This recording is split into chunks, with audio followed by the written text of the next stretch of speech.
نعرے تکبیر، نعرے رسالت، نعرے تکبیر، نعرے رسالت، نعرے رسالت۔ وہ اپنے گھر میں رہتے ہیں، انہی کے گھر ہیں یہ، وہ اپنے گھر میں رہتے ہیں۔ ملائکہ بھی عقیدت سے دیکھتے ہیں انہیں، ملائکہ بھی عقیدت سے دیکھتے ہیں انہیں، جو خوش نصیب نبی کی نگر میں رہتے ہیں، جو خوش نصیب نبی کی نگر میں رہتے ہیں۔ ہم عقیدت والے کہاں سے چلے کہاں پہنچے، ہم عقیدت والے کہاں سے چلے اور کہاں پہنچے۔ اہل شک جو ہیں اگر میں مگر میں رہتے ہیں، اہل شک جو ہیں یہ اگر میں مگر میں رہتے ہیں، خدا کے نور کو اپنی طرح سمجھتے، یہ خدا کے نور کو اپنی طرح سمجھتے ہیں۔ یہ کون لوگ ہیں کس کے اثر میں رہتے ہیں، یہ کون لوگ ہیں اور کس کے اثر میں رہتے ہیں؟ کیوں؟ کیونکہ مقام ان کا نہ فرش زمین نہ عرش بری، مقام ان کا نہ فرش زمین نہ عرش بری۔ وہ اپنے چاہنے والوں کے گھر میں رہتے ہیں، وہ اپنے چاہنے والوں کے گھر میں رہتے ہیں۔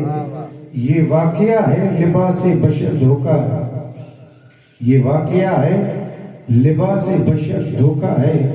یہ معجزہ ہے کہ لباس بشر میں رہتے، میرے آقا کا معجزہ ہے کہ لباس بشر میں رہتے ہیں۔ اور رہیں وہ اپنوں سے غافل، ارے معاذ اللہ، رہیں وہ اپنوں سے غافل، ارے معاذ اللہ۔ خوشا نصیب ہم نبی کی نظر میں رہتے ہیں، خوشا نصیب ہم ان کی نظر میں رہتے ہیں۔ لائق سر تعظیم و تکریم، واجب الاحترام، گرامی قدر ذی وقار سید عبدالقادر بابو ذی وقار، علماء ذوی الاحترام، محترم و مکرم سامعین کرام، یہ بابرکت محفل جس میں ہم شریک ہوئے ہیں، امام الانبیاء تاجدار مدینہ کی بارگاہ میں خراج عقیدت پیش کرنے کے لیے بطور عید میلاد النبی کا جشن ہم نے انعقاد کیا۔ اللہ تعالیٰ کی بارگاہ میں دعا ہے اللہ تعالیٰ ہم سب کی حاضری کو اپنی بارگاہ میں قبول فرما لے۔ اللہ تعالیٰ اپنے حبیب کے وسیلے سے، اپنے حبیب کے فیض اور برکت سے ہم سب کو مالا مال فرما دے، بیمار ہونے شفا عطا فرمائے، بے روزگار ہونے روزی عطا فرمائے، بے اولاد ہونے اولاد عطا فرمائے۔ اللہ تعالیٰ ہمارے رزق میں، ہمارے عمل میں، ہماری عمر میں، ہماری اولاد میں، ہماری مال میں برکت عطا فرمائے۔ اللہ تعالیٰ ہماری اولاد کے رزق میں، مال میں، عمل میں، عمر میں، علم میں، اولاد کی اولاد میں برکت عطا فرمائے۔ ہم میں سے جن کے والدین زندہ ہیں اللہ تعالیٰ انہیں نیک اور ایک بننے کی توفیق رفیق عطا فرمائے۔ اللہ تعالیٰ ان کو لمبی زندگی، صحت والی زندگی عطا فرمائے۔ اللہ تبارک و تعالیٰ ہمیں ان ماں باپ کی خدمت کرنے کی توفیق رفیق عطا فرمائے۔ جن کے والدین اس جہاں سے چلے گئے اللہ تعالیٰ انہیں حضور کے وسیلے سے جنت الفردوس میں اعلیٰ سے اعلیٰ مقام عطا فرمائے، حضور کا قرب اور حضور کی شفاعت نصیب فرمائے۔ اللہ تعالیٰ ہماری ہر جائز دعا کو اپنی بارگاہ میں قبول فرمائے، ہمارا خاتمہ ایمان پر فرمائے۔ اللہ تعالیٰ مجھے سمجھانے، آپ کو سمجھنے، ہم سب کو اس پہ عمل کرنے کی توفیق رفیق عطا فرمائے۔ دیکھیں مشہور آیت کریمہ خطبہ مسنونہ کے بعد تلاوت کرنے کا شرف حاصل کیا، اور اس آیت کریمہ کا اگر ترجمہ نہ بھی کروں مفہوم انشاءاللہ سب کے ذہن میں ہوگا۔ یعنی رب نے ارشاد فرمایا قد جاءکم من اللہ نور، تحقیق آیا تمہارے پاس نور، وہ کتاب مبین، اور ایک روشن کتاب، کھلی کتاب۔ کتاب سے مراد الحمدللہ سب جانتے ہیں قرآن مجید، اور اس میں کسی کا اختلاف نہیں۔ قرآن ہے، قرآن کی آیتیں ہیں۔ اب آیت میں بھی ایسا ہے کہ یہ عربی ہے، اور عربی ہر کسی کے سمجھ میں نہیں آتی، اور خاص کر کے قرآن کو اگر سمجھنا ہے تو سب سے پہلے ضروری ہے مصطفیٰ کی محبت دل میں ہو، حضور کی محبت ہوگی تو ہی قرآن سمجھ میں آئے گا، ورنہ قرآن سمجھ میں نہیں آئے گا۔ کیوں؟ کیونکہ قرآن اترا ہی مصطفیٰ جان رحمت پہ ہے اور اترا ہی نبی کی شان میں ہے۔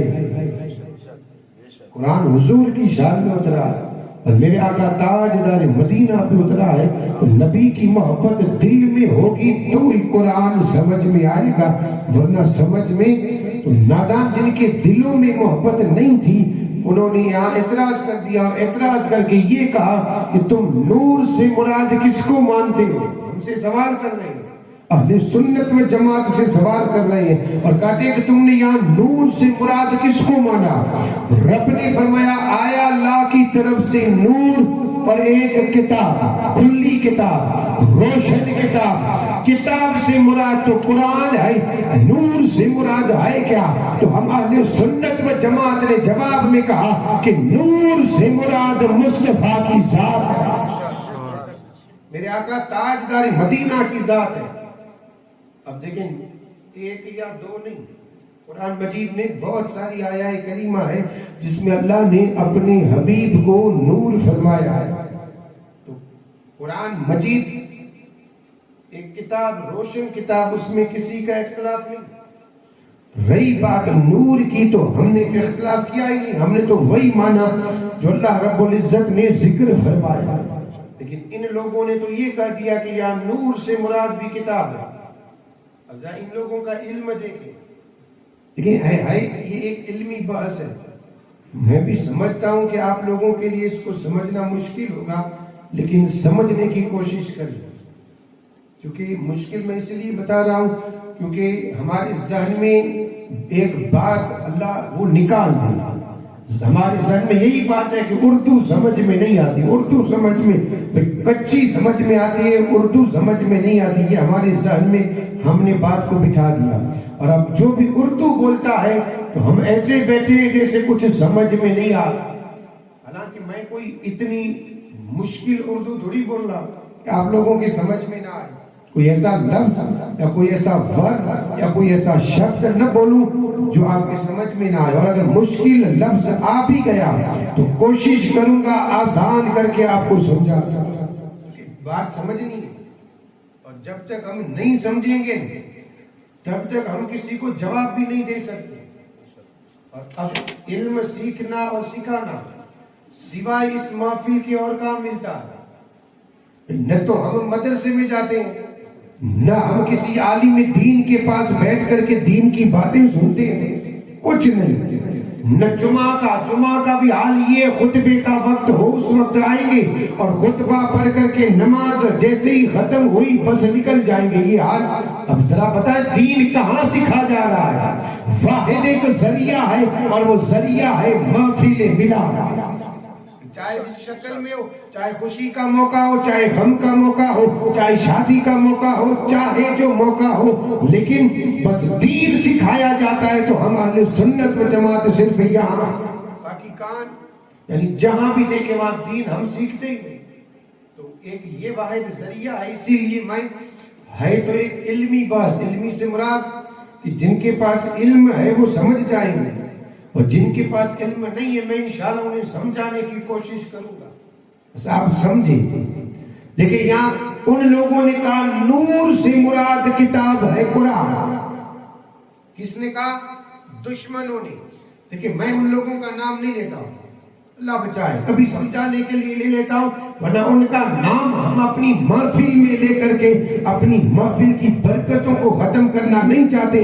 اللہ ہماری اس محفل میں برکت نازل فرماتا ہے، اسی لیے میں ان کا نام نہیں لیتا، میں صرف ان کو نبی کا دشمن اور دین کا دشمن کہتا ہوں، اور وہ ہمارے دشمن ہے۔ ان دشمنوں نے جب اس آیات کریمہ کا ترجمہ لکھا ہے تو انہوں نے یہی لکھا ہے کہ رب کی طرف سے نور آیا، اور نور سے مراد انہوں نے کتاب لکھا ہے، لیکن قربان جاؤ ہم اہل سنت و جماعت کے علماء سے، انہوں نے جب نور سے مراد لکھا ہے تو انہوں نے لکھا نور سے مراد مصطفیٰ کی ذات، آقا تاجدار مدینہ کی۔ لیکن یہاں ایک بات اور عرض کروں گا، انہوں نے کوشش تو بہت کی کہ نور سے قرآن کو بن کر دے، قرآن کوشش کی انہوں نے، لیکن کر نہیں پایا۔ آخرکار انہیں بھی اس بات کا اقرار کرنا پڑا، انہیں بھی آخرکار اس بات کا اقرار کرنا پڑا کہ بے شک نور سے مراد مصطفیٰ کی ذات ہے، اقرار کرنا پڑا ہے۔ اشرف علی تھانوی نے لکھا ہے اس نے، اگرچہ تھوڑا سا یعنی ادھر ادھر، لیکن اس کو بھی ماننا پڑا کہ بے شک میرے آقا نور ہے۔ اور وہ کیسے مانتا ہے؟ اس نے یہی کہا کہ مومن کے سینوں میں، میرے آقا کی حدیث پاک ہے، مصطفیٰ جان رحمت نے فرمایا میرے غلاموں کے سینوں میں جو ایمان ہے، جو وہ میری محبت ہے، تو میرے آقا نے فرمایا میرا نور ہے۔ اور یہ اشرف علی تھانوی کہتا ہے کہ یہ نبی کے غلاموں کے دلوں میں جو ایمان ہے وہ میرے آقا کی نور کی کرن ہے۔ کرن مانو یا نور مانو، ماننا تو نور ہی پڑے گا۔ کرن کس کی؟ نور کی۔ سورج نکلا، اب آپ یہ کہو کہ سورج نہیں ہے لیکن روشنی ہے، تو پھر یا تو وہ روشنی لائٹ کی ہوگی یا پھر کسی اور کی ہوگی۔ پھر آپ یہ کہو کہ سورج نہیں ہے اور روشنی ہے، تو آپ بھی کہیں گے کہ بیوقوف ہے، سورج نہ ہو تو روشنی کہاں سے آئے گی؟ روشنی ہے سورج کی۔ تو پتہ یہ چلا اس نے یہ لکھا ہے کہ نبی کا نور تو نہیں لیکن نور کی کرن ہے۔ تو ہم نے کہا نادان، نور کی کرن آئی کہاں سے؟ تو جواب ملے گا آئی محبت رسول سے۔ انہوں نے بھی مانا ہے، انہوں نے مانا ہے نور سے مراد مصطفیٰ کی ذات ہے۔ خیر میں عرض یہ کر رہا تھا اختلاف ہے نور میں۔ میرے آقا کی 3 جہتیں ہیں مصطفیٰ جان رحمت کی۔ ایک ہے بشریت محمدی، ایک ہے نورانیت محمدی، اور ایک ہے حقیقت محمدی۔ ہماری صرف ایک ہے اور وہ ہے خاکی۔ فرشتوں کی ایک ہے نوری، جناتوں کی ایک ہے ناری، یعنی اللہ نے ان کو آگ سے پیدا کیا، جناتوں کو، فرشتوں کو نور سے پیدا کیا اسی لیے نوری، جناتوں کو آگ سے پیدا کیا اسی لیے ناری، ہمیں مٹی سے پیدا کیا اسی لیے ہم ہے بشر۔ میرے آقا تاجدار مدینہ بشر بھی ہیں، نور بھی ہے، اور حقیقت میں کیا ہے رب جانے، رب کا رسول جانے۔ یہ 3 ہوئی۔ اب بشریت میں کسی کا اختلاف نہیں، بشر ہونے میں فرق ہے لیکن اختلاف نہیں، بشر ماننے میں فرق ہے۔ بشر ہم نے بھی مانا، بشر انہوں نے بھی مانا۔ بشر سے مراد آدمی، انسان، انسان انہوں نے بھی مانا، انسان ہم نے بھی مانا۔ انہوں نے کیسا مانا، ہم نے کیسا مانا، اس میں فرق ہے۔ مانا دونوں نے ہے، انہوں نے اپنے جیسا مانا ہے اور ہم نے مانا خیر البشر، صرف بشر نہیں، خیر البشر۔ خیر البشر سے مراد یہ ہے جتنے بھی انسان ہیں ان سارے انسانوں میں سب سے اچھے، سب سے اچھے جتنے بھی انسان ہیں۔ اور یہ درس ہمیں دے کون رہا ہے؟ یہ درس دے رہا ہے بریلی کے تاجدار اعلیٰ حضرت کہتے ہیں سارے اونچوں میں اونچا، سمجھیے جسے ہے اس اونچے سے اونچا ہمارا نبی، سارے اچھے میں اچھا، سمجھیے جسے ہے اس اچھے سے اچھا ہمارا خیر البشر۔ ہم یہ تو کہتے ہیں خیر البشر پہ لاکھوں سلام، لاکھوں درود اور لاکھوں سلام۔ تو ہم نے نبی کو بشر مانا ہے لیکن صرف بشر نہیں، خیر البشر مانا ہے۔ انہوں نے اپنی طرح مانا لیکن ہم نے کہا یا رسول اللہ آپ بشر ہیں لیکن بشر ایسے نہیں جیسے ہم ہیں، بلکہ ہم تو کہتے ہیں خیر البشر پہ لاکھوں سلام۔ اس میں اختلاف نہیں، بشریت میں یہ میرے آقا کی ذات۔ پھر ہے حقیقت محمد، اور حقیقت میں میرے آقا ہیں کیا یہ کسی کو خبر نہیں۔ حقیقت میں میرے آقا ہیں کیا، اور یہ میں نہیں کہتا، یہ لوگ کہتے ہیں کہ حدیث میں ثابت کر کے بتاؤ، قرآن میں سے ثابت کر کے بتاؤ۔ حدیث سے ثابت کر کے بتاؤں گا، قرآن سے ثابت کر کے بتا دوں گا۔ میرے آقا تاجدار مدینہ کے بارے میں رب نے کیا فرمایا؟ محمد الرسول اللہ، رب نے فرمایا قرآن میں ہے آیت ہے قرآن کی رب فرماتا ہے کہ یہ محمد صلی اللہ علیہ وسلم اللہ کا رسول ہے اب ماننا پڑے گا رب کا رسول کبھی جھوٹا نہیں رسول ہو جھوٹا ہو ہی نہیں سکتا اللہ کا خاص بندہ بھی جھوٹا نہیں ہو سکتا تو یہ تو رسول ہیں رب کے بندے اور رب کے پیارے ہیں رب کے نبی ہیں رب نے فرمایا میرا رسول ہے میرا نبی ہے اور جو نبی فرمائے وہ سچ ہے میرے آقا نے فرمایا یا ابا بکر لم یعرفنی حقیقت خیر ربی ابو بکر میری حقیقت کو میرے رب کے علاوہ کسی نے جانا ہی کون فرما رہا ہے کس سے لیکن ساری باتوں پہ غور کرنا چاہیے ہمارا حال تو یہ ہے کہ ہم صرف سنتے ہیں پھر اس پہ سوچتے نہیں اس پہ غور بھی نہیں کرتے اس باتیں صرف سننے کی تھوڑی ہے سن کر کے اس پہ غور بھی کیا جائے ذہن میں بھی بٹھایا جائے اور عمل کرنے کی باتیں ہو تو اس پہ عمل بھی کیا جائے فرما کون رہا ہے اور فرما کس سے رہا ہے اس پہ تھوڑا غور کریں فرمانے والا نبیوں کا نبی اور جس سے فرما رہے ہیں ان کے بارے میں ہمارے علماء نے لکھا ہے افضل البشر بعد الانبیاء بالتحقیق یعنی انسانوں میں نبی اور رسولوں کے بعد اگر کوئی افضل ہے تو تحقیق کے ساتھ ابو بکر ہے ابو بکر سے فرمایا یا ابا بکر عمر سے نہیں عثمان سے نہیں جن کے بارے میں میرے آقا نے فرمایا علی دنیا اور آخرت میں تیرا بھائی اس علی سے بھی نہیں فرمایا ابو بکر سے کیوں میں نے کہا نا غور کریں سوچیں کیوں ابو بکر سے کیوں اگر علی سے فرماتے نا علی سے تو کوئی اعتراض کر سکتا بھائی علی حضور کے ساتھ بچپن میں نہیں تھے بچپن میں ظاہر سی بات ہے کچھ ایسے کام ہوتے جو بندے بچپن میں کرتا ہے پھر جوانی میں وہ چھوڑ دیتا ہے ایسا بھی ہوتا ہے کچھ ایسے کام ہوتے ہیں جو جوانی میں کرتا ہے پھر بڑھاپے میں چھوڑ دیتا ہے پھر جوانی میں وہ چھوڑ دیتا ہے ایسا بھی ہوتا ہے کچھ ایسے کام ہوتے ہیں جو جوانی میں کرتا ہے پھر بڑھاپے میں چھوڑ دیتا ہے کچھ ایسے کام ہیں جو بچپن میں کیے جوانی میں چھوڑے جوانی میں کیے تو بڑھاپے میں چھوڑے کچھ ایسے کام ہیں کہ جو نہ بچپن میں کیے نہ جوانی میں کیے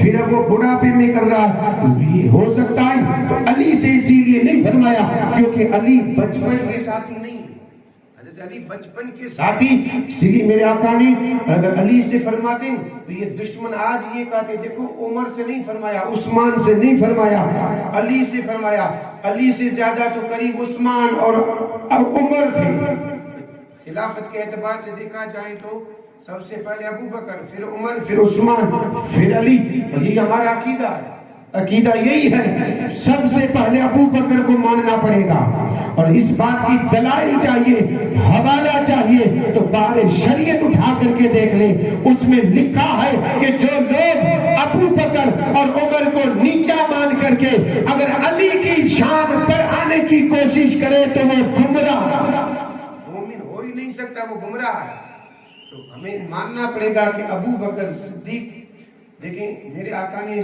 سب کی شان الگ الگ بتا دی سب کی شان میرے آقا نے اب میں یعنی جتنا آگے جا رہا ہوں اتنا پھنستا جا رہا میں بھی پھنستا جا رہا ہوں دل دل یعنی ایک ایک بات بتانی پڑتی ہے ایک ایک بات اور اگر نہ بتاؤں تو یہ دور ایسا ہے کہ لوگ ایمان چننے میں کامیاب ہو جائیں گے لیکن اتنا میں زیادہ وقت بھی نہیں لیتا ہوں یعنی مجلس میں زیادہ وقت بھی میں مناسب نہیں سمجھتا کہ 1 گھنٹے سے زیادہ تقریر ہو تقریر صرف 1 گھنٹے کے اندر ہو کوئی تقریر پھر 1 گھنٹے سے جو زیادہ ہو پھر وہ تقریر نہیں ہوتی ہمارے لیے بوجھ بن جاتا ہے میں عرض یہ کر رہا ہوں ایمان بچانا ہے اسی لیے بات بتا رہا ہوں میرے آقا نے ابو بکر کا مرتبہ بھی بتایا ہے اور علی کا مرتبہ بھی بتایا ہم اس میں اونچ نیچ نہیں کر سکتے لیکن یہ کچھ لوگ ہیں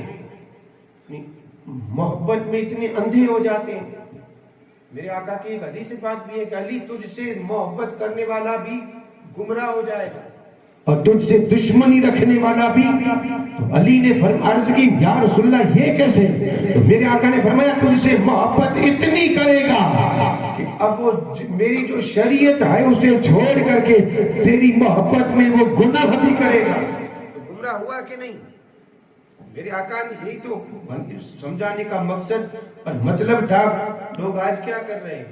لوگ یہ کہتے ہیں کہ تم نے ابو بکر کو پہلے کر دیا. پہلے تو ہے علی، ہم انکار نہیں کرتے. اہل بیت کی جب بات آتی ہے تو ہم سب سے پہلے علی کا ذکر کرتے ہیں، اور صحابہ کرام کی بات آتی ہے تو سب سے پہلے ابو بکر کا ذکر کرتے ہیں. یہی تو اہل سنت و جماعت کی یعنی نشانی ہے، پہچان ہے. پہچان اہل سنت و جماعت کی پہچان ہے. ایک ہاتھ میں صحابہ کا دامن ہے اور دوسرے ہاتھ میں اہل بیت کا دامن ہے، اور جن کے پاس یہ دو ہے پھر وہ کبھی ڈوبے گا نہیں بلکہ اس کی کشتی پار ہوگی. ہمارے امام نے یہی کہا اہل سنت کا ہے بیڑا پار. یہی کہا اہل سنت کا ہے بیڑا پار. بیڑا کشتی پار. آپ نے کہا اہل سنت کی کشتی پار، اہل سنت کا ہے بیڑا پار. کیوں بیڑا پار ہے؟ تو آپ نے کہا اصحاب حضور نجم ہے اور ناؤ ہے اطرت رسول اللہ کی. کہا اہل سنت کی کشتی ڈوب نہیں سکتی کیونکہ نظر ستاروں پہ ہے اور کشتی اہل بیت ہے. نعرہ تکبیر، اللہ اکبر، نعرہ تکبیر، اللہ اکبر، نعرہ رسالت، یا رسول اللہ، نعرہ رسالت، یا رسول اللہ. ہمارے پاس دونوں کے دامن ہیں. ہم اہل بیت کے بھی چاہنے والے، صحابہ کے سے بھی محبت کرنے والے. ہمارے پاس دونوں کے، اور دونوں کی شان میرے آقا نے بتا دی. کیا نہیں بتائی؟ لیکن میں صرف اشارہ کر رہا ہوں، واقعہ نہیں کرنا ہے. لوگ تو کہتے ہیں کہ واقعہ کرو واقعہ کرو. کیوں پتا ہے؟ کیونکہ لوگ چاہتے یہی ہے کہ بس جنت ہی بنا کر کے چلے جائیں. لیکن ہم یہاں جنت ہمارے باپ کی تھوڑی ہے کہ ہم ہر کسی کو دیتے ہوئے اور پھر نکل جائیں. نہیں، جنت مصطفیٰ کی ہے اور نبی دیں گے ہی اسے جو نبی کا وفادار ہوگا. نبی چاہتے تو اپنے سگے چچا ابو لہب کو دے دیتے کہ نہیں؟ سگا چچا ہے، لیکن قرآن کہتا ہے جہنمی. بتائیے چلا نبی کی محبت کے ساتھ ساتھ عمل بھی ہونا ضروری ہے. دونوں چیزیں ہونی ضروری ہے، عمل بھی محبت بھی. اور دونوں میں سے کوئی ایک بھی ہوگا تو تاریخ پڑھتے رہیں، میرے آقا کی حدیثیں پڑھتے رہیں. جہاں جہاں میرے آقا نے اہل بیت کا ذکر کیا وہاں قرآن کا ذکر نہیں کیا. پتہ یہ چلا اہل بیت کا بھی حکم مانے، قرآن کا بھی مانے. یہ نہیں کہ اہل بیت کو مانے قرآن کو چھوڑ دے، اور یہ بھی نہیں کہ قرآن کو مانے اور اہل بیت کو چھوڑ دے. میرے آقا نے کیا فرمایا؟ دو بھاری چیزیں چھوڑ کر کے جا رہا ہوں، اور یہ دونوں بھاری چیزیں جو چھوڑی ہے وہ حوض کوثر پہ مجھ سے ملاقات کریں گی. پتہ یہ چلا نبی نے چھوڑا وہاں سے لے کر کے قیامت تک. جہاں اہل بیت ہے وہی قرآن ہے، اور جہاں قرآن ہے وہی اہل بیت ہے. دیکھنا ہے تو دیکھ لے، جہاں اہل بیت ہوگی وہی قرآن ہوگا. دیکھتے آئیں. اب میں سب کے نام تو نہیں لے رہا ہوں، لیکن اتنا ضرور کہوں گا امام حسین سے لے کر کے مفتی اعظم کچھ تک دیکھ لے. سارے اہل بیت جتنے بھی ہیں وہاں سب کے پاس قرآن ہے. قرآن. اپنے مفتی اعظم کچھ کی زندگی تو دیکھی کہ نہیں؟ قرآن کی ایسا تو نہیں کہ انہوں نے قرآن کو چھوڑ دیا. آخری وقت تک انہوں نے پیغام دیا ہے تو قرآن کا. خیر عرض یہ کر رہا ہوں، میرے آقا نے دونوں کی شان بتا دی. ابو بکر کی بھی شان بتائی اور حضرت علی کی بھی. میں اشارہ کر رہا تھا ہجرت والا وہ واقعہ یاد کریں جب میرے آقا تاجدار مدینہ کو ابو بکر غار ثور میں لے کر کے جا رہے تھے، اور ابو بکر نے عرض کی تھی یا رسول اللہ آپ کے قدموں میں زخم ہو گئے ہیں، آپ میرے کندھوں پہ آ جائیں. اور میرے آقا کندھوں پہ چڑھے تھے کہ نہیں؟ اور میرے آقا کے دونوں ہاتھ ابو بکر کے سر پہ ہے. کیا وہ منظر تھا کہ جب مصطفیٰ کے دونوں ہاتھ ابو بکر کے سر پہ، گویا نبی اس رات اعلان فرما رہے تھے کہ لوگوں ابو بکر کو نیچا دکھانے کی کوشش مت کرنا،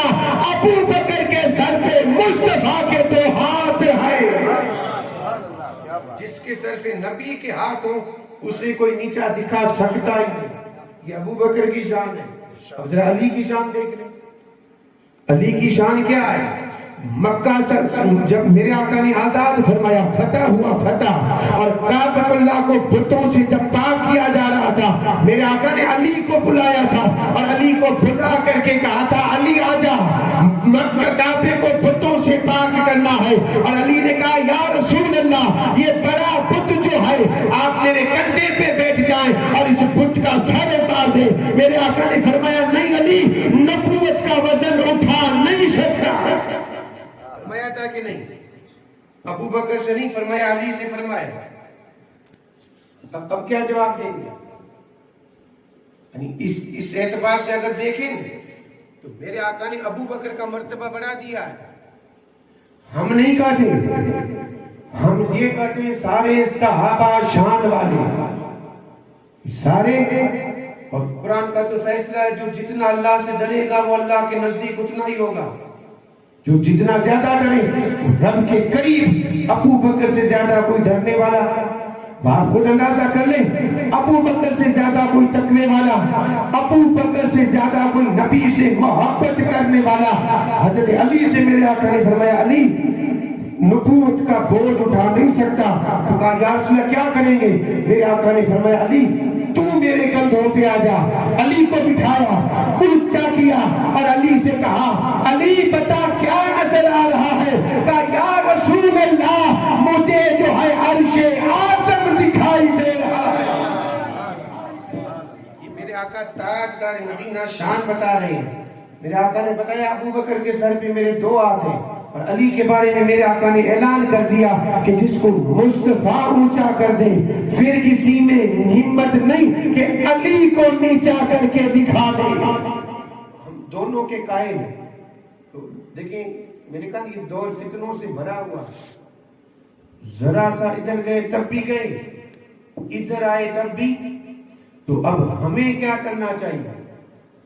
ہم عوام کو, ہمارے پاس علم نہیں ہے تو کیا کریں گے؟ تو کرنا یہ پڑے گا کہ کسی علم والے کے ساتھ بیٹھ کر کے, علم والوں کے پاس بیٹھ کر کے علم سیکھیں. ضروری ہے. برا نہ لگے تو ایک بات بتاؤ, میں معاف کر دیں کیونکہ حقیقت جو ہے حقیقت, یہ حقیقت چھپ نہیں سکتی بناوٹی اصولوں سے اور خوشبو آ نہیں سکتی کاغذ کے پھولوں سے. آپ چاہے جتنی بناوٹ کے اصول بنائیں اور پھر یہ کہیں کہ یہ ہے وہ ہے, لیکن حقیقت یہ ہے کہ نہ ہمارے پاس علم ہے نہ علم والوں کی قدر. اللہ رحم فرمائے. اور یہ پیچھے ہٹ رہی ہے اس کی وجہ یہی ہے, نہ علم والوں کی قدر. ورنہ فاروق اعظم کی تاریخ پڑھ کر کے دیکھ لیں 25 لاکھ مربع میل یعنی آدھی دنیا پہ جو انہوں نے حکومت فرمائی تھی وہ کیسے؟ ایسے ہی فاروق اعظم کو علم والوں کی قدر تھی, قدر تب جا کر کی حکومت. اور حکومت بھی ایسی کی کہ بعد میں آنے والے کسی انگریز نے کہا تھا کہ عمر کو اگر اللہ تعالیٰ اور 10 سال دے دیتا تو پوری دنیا پہ نبی کی حکومت ہوتی. تو نبی کی حکومت, لیکن ظاہر پوری دنیا پہ فاروق اعظم کی حکومت ہوتی, مصطفیٰ کے غلاموں کی حکومت ہوتی. خیر عرض یہ کر رہا تھا ہمارے پاس نہ علم ہے نہ علم والوں کی قدر. تو علم سیکھیں, علم والوں کی بھی قدر کریں جیسے عمر نے کی تھی. حضرت عبداللہ کو کابینہ کا ممبر بنا کر کے, کابینہ سمجھ میں نہ آئے تو آج کل یہ پارلیمنٹ جو بنائی جا رہی ہے, فاروق اعظم کے زمانے میں بھی ایک پارلیمنٹ بنائی گئی تھی اور فاروق اعظم نے حضرت عبداللہ ابن عباس کو ممبر بنایا تھا. حضرت عبداللہ ابن عباس کی عمر چھوٹی تھی, عمر جو وہ چھوٹی تھی, یوں سمجھے بچپن سے جوانی کی طرف قدم رکھا تھا. ابھی مونچھ ابھی آئی نہیں تھی, بس جوانی کی طرف. اور ممبر جب بنا دیا پارلیمنٹ کا, بڑے بڑے صحابہ تھے, انہوں نے کہا عمر کیا کر رہے ہو؟ چھوٹے سے بچے کو پارلیمنٹ کا ممبر بنا رہے ہو. روم کے بادشاہ قیصر و کسریٰ کو جب پتا چلے گا کہ ایک چھوٹے سے بچے کو ممبر بنایا ہے, ہنسیں گے, تیرا دبدبا اور رعب ختم ہو جائے گا. عمر تیرے نام سے ڈرتے ہیں, یہ ڈر ختم ہو جائے گا. عمر نے کہا کہ لوگوں, تم اس بچے کی عمر دیکھتے ہو, اس بچے کی جوانی اور بچپن کی بات کرتے ہو. عمر نے اس کی جوانی نہیں دیکھی, عمر نے اس کا بچپن نہیں دیکھا, بلکہ عمر نے دیکھا ہے کہ اس بچے کے پاس علم کتنا ہے, وہ عالم ہے, اسی لیے عمر نے اسے پارلیمنٹ کا ممبر بنایا. علم والوں کی قدر کریں, علم سیکھیں. میں وہ بات بتا رہا ہوں, کون سی؟ یہ ان لوگوں نے نور سے مراد کتاب کہا ہے. کتاب, نور سے مراد کتاب, چلو مان لیتے ہیں نور سے مراد کتاب. تو آگے رب نے جو فرمایا کتاب مبین, اس سے مراد کیا ہے؟ دونوں ایک ہی آیت میں.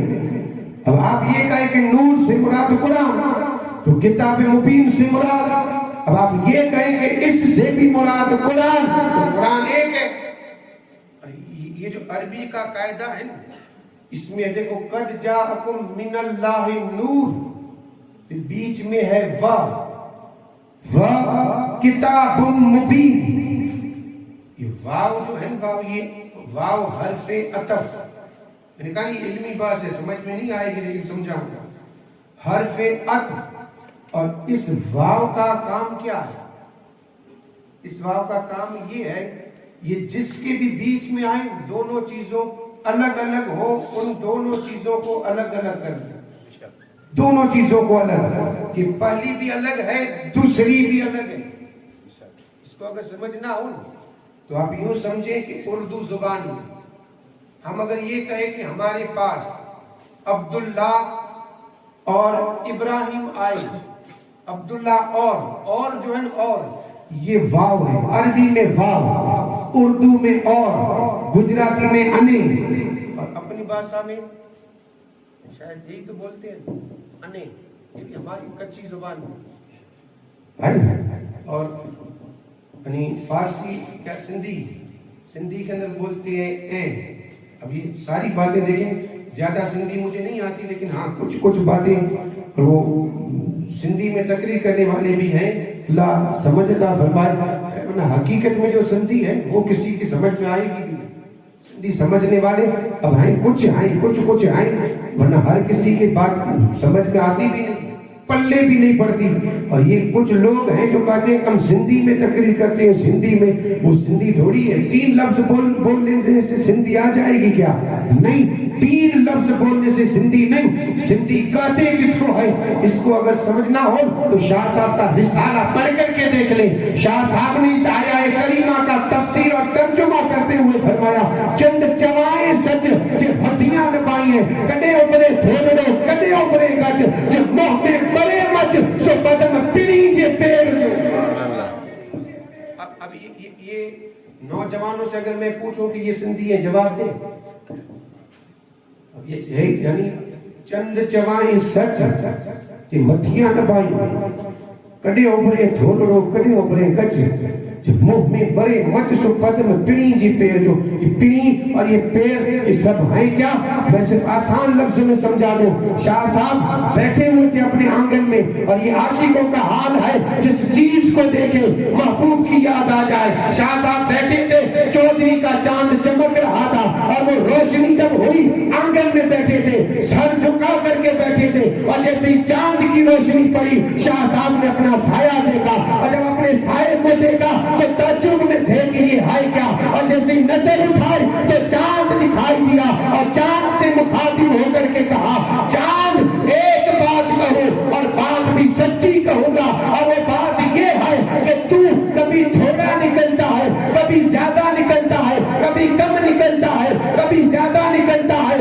ارے چاند یہ کم اور زیادہ عیب ہے, اور میرا نبی عیب سے پاک ہے. اور دیکھ تیرے اندر جو روشنی ہے یہ میرے آقا کی قدم کا صدقہ ہے.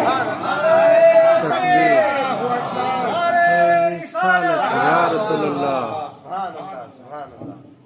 تو یہ ہے نور سے مراد تو عرض یہ کر رہا تھا اور تو دو الگ الگ آدمی ہیں تو اور آئے گا بھائی ایک ہی آدمی کے بارے میں اگر میں بولوں کہ ابراہیم آیا کیا میں یہ کہوں گا ابراہیم اور ابراہیم آیا یہ اگر بولوں گا تو آپ یہ سمجھیں گے کہ آنے والے دو ہیں اور دونوں کے نام ہیں الگ الگ لیکن نام ایک ہے اسی لیے ابراہیم اور ابراہیم کہا گیا لیکن نہیں یہاں رب نے ایک جگہ پہ نور دوسری جگہ پہ کتاب مبین فرمایا پتہ یہ چلا ایک نور اور ایک روشن کتاب ہے نور سے مراد مصطفیٰ کی ذات ہے اور اس بات کی دلیلیں چاہیے تو قرآن مجید میں اور آیتیں ہیں پڑھ لیں آپ اللہ تعالیٰ نے قرآن مجید میں ارشاد فرمایا یریدون لیطفئوا نور اللہ بافواہہم واللہ متم نورہ ولو کرہ الکافرون قرآن کی آیت ہے یریدون ارادہ کرتے ہیں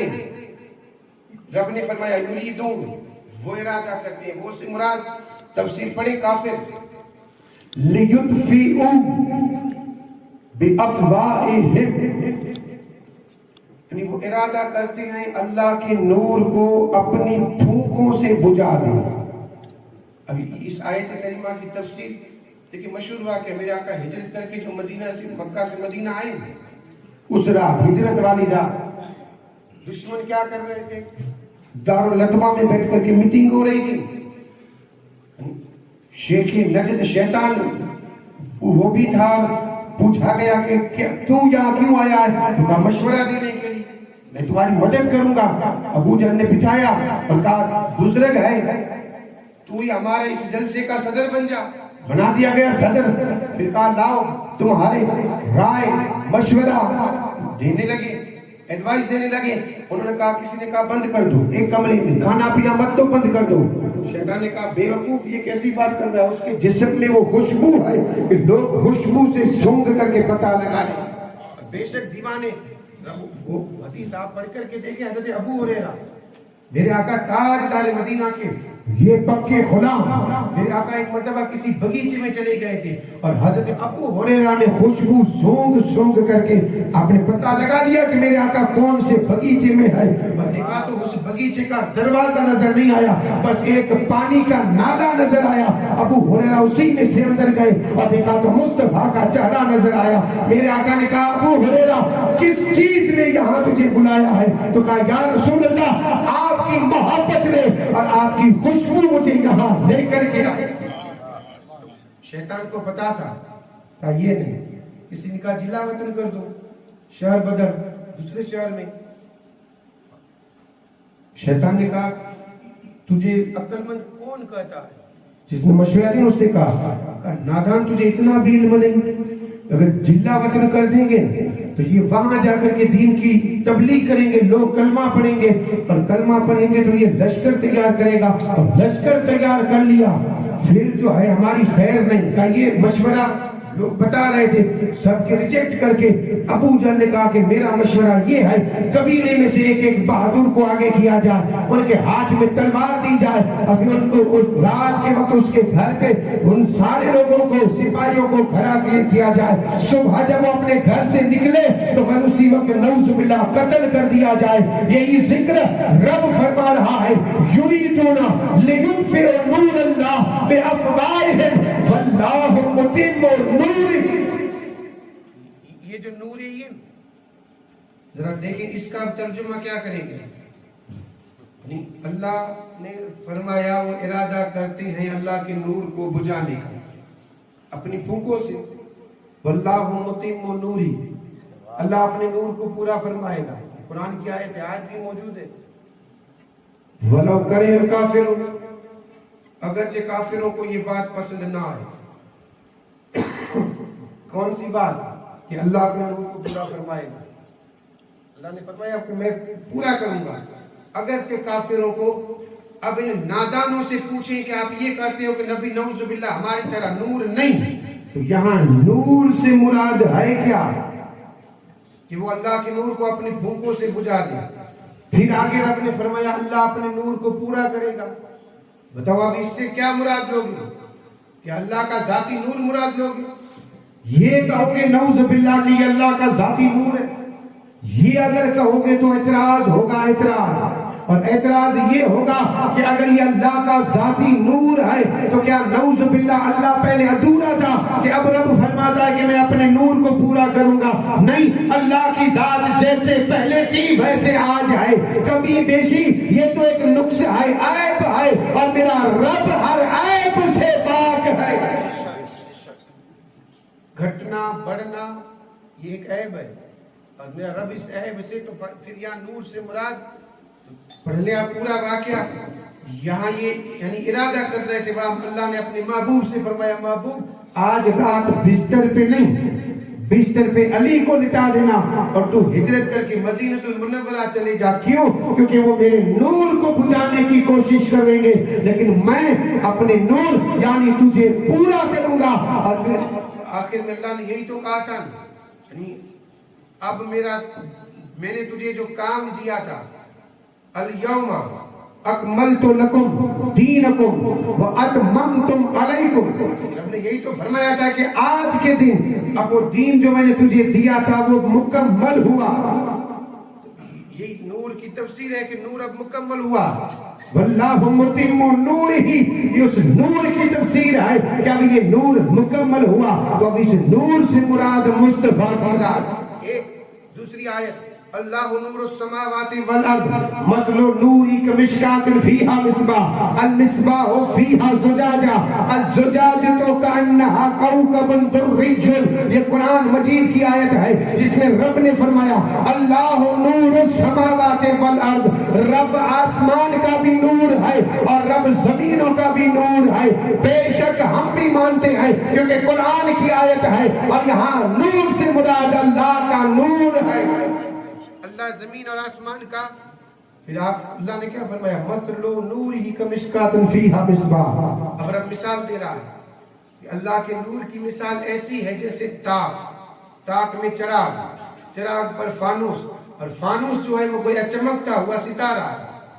اب دیکھیں تاک، فانوس، چراغ تو آپ سمجھ گئے ہوں گے، ہو سکتا ہے فانوس اور تاک میں بڑے جو بزرگ ہیں وہ سمجھتے ہوں گے، کیونکہ پہلے زمانے میں چراغ رکھنے کی جو جگہ ہوتی تھی، اوپر چراغ رکھنے کی جگہ، اس کو کہتے ہیں تاک۔ پرانے گھر ہوں تو آپ کو نظر آئیں گے تاک، اور اس چراغ پہ پھر ایک کانچ رکھتے تھے تاکہ ہوا اس چراغ کو بجھا نہ سکے، یہ ہے فانوس، حفاظت کے لیے فانوس۔ تو یہ میرے رب نے کہا اس کے نور کی مثال ایسے ہے جیسے تاک پر چراغ پر فانوس، اور فانوس گویا یہ چمکتا ہوا ستارہ ہے۔ اب یہاں مثال کس کی دی جا رہی ہے؟ آپ یہ کہو کہ یہاں پہ بھی اللہ کی ذات کی مثال ہے تو نعوذ باللہ پھر اعتراض ہوگا۔ اللہ کی کوئی مثال ہے؟ لیس کمثلہ شیء، اللہ تعالیٰ خود فرماتا ہے میری مثل کوئی چیز ہے ہی نہیں۔ جس کی مثل کوئی چیز نہ ہو تو یہ مثال کس کی دی جا رہی ہے؟ یعنی مثل نوری، اس کے نور کی مثال۔ کس کے نور کی؟ اللہ کے نور کی۔ تو یہ اللہ کا نور ہے کیا؟ یہ کون سا نور ہے جس کی مثال رب دے رہا ہے؟ پوچھیں ہمارے امام سے، اہل سنت و جماعت کے امام اعلیٰ حضرت سے پوچھیں کہ اعلیٰ حضرت بتائیں یہ مثال کس کی ہے؟ تو آپ کا قلم اٹھا ہے اور لکھا شمع دل مشکات تن سینہ زجاجہ نور کا، تیری سیرت کے لیے آیا ہے سورہ نور کا۔ آپ نے کہا دل ہے، دل، اس کو رب نے مثال سے کہا چراغ، مصباح سے مراد ہے قلب مصطفیٰ۔ مشکات، تاک جو ہے تاک ہے سینہ مصطفیٰ۔ شمع دل، مشکات تن، سینہ زجاجہ نور کا۔ مشکات تاک جو ہے وہ حضور کا بدن، اور سینہ جو ہے مصطفیٰ کا یہ فانوس۔ حضور کا سینہ فانوس، بدن ہے وہ تاک، اور اس میں چراغ جو ہے وہ قلب مصطفیٰ ہے، نبی کا دل ہے۔ یہاں مثال جو رب دے رہا ہے کہ اس کے نور کی مثال، تو نور سے مراد مصطفیٰ کی ذات ہے۔ دیکھیں اب اتنا وقت بھی نہیں، ایک بات اور سمجھا دوں، یہ جو بات بتا رہا ہوں